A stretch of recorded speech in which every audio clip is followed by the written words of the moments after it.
Have you ever had a moment in your life when you thought, I can't do this? The mountain in front of me is just too big. I grew up in a family where I felt like my life revolved around my father's mental illness. And as an adult, I was determined to make a very different new life where I would never speak of depression, anxiety, or suicide ever again. Can you imagine my terror when I found myself in a bathroom stall at 21 years old, crying, shaking uncontrollably, and trying to stifle back the vomit coming up my throat? I was experiencing my first panic attack. And for the next 5.5 years, I would cycle in and out of mental breakdowns.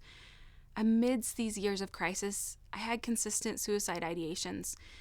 And there was one night when I seriously considered suicide as the right option. I'd been given some medication that I had a severe reaction to.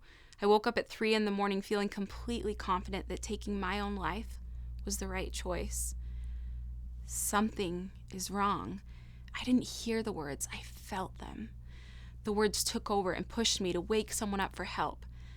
I feel like I want to kill myself, and I feel 100% sure about it. Something is wrong. You need to take me to the hospital right now. Can you think of a worse way to wake up? I dialed the number of a suicide hotline as I was driven to the emergency room. I spent the next 8 hours lying in a hospital bed, having my body pumped with Benadryl through an IV, trying to flush out the medication I'd been given. Have you experienced a loss? I felt a loss of innocence. I swore as a teenager I would never be like what I watched growing up, and yet here I was in the ER, fighting to stay alive. This night was not the end of my story, just like your dark nights aren't the end of yours.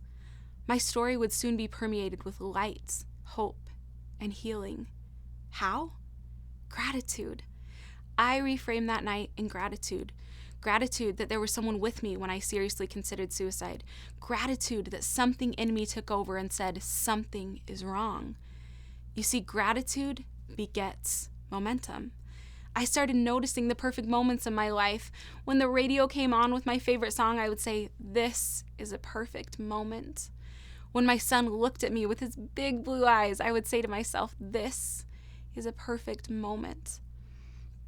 And the craziest things started happening. The more perfect moments I vocalized with gratitude, the smaller the gap between them became. Gratitude begets momentum. My life started to improve.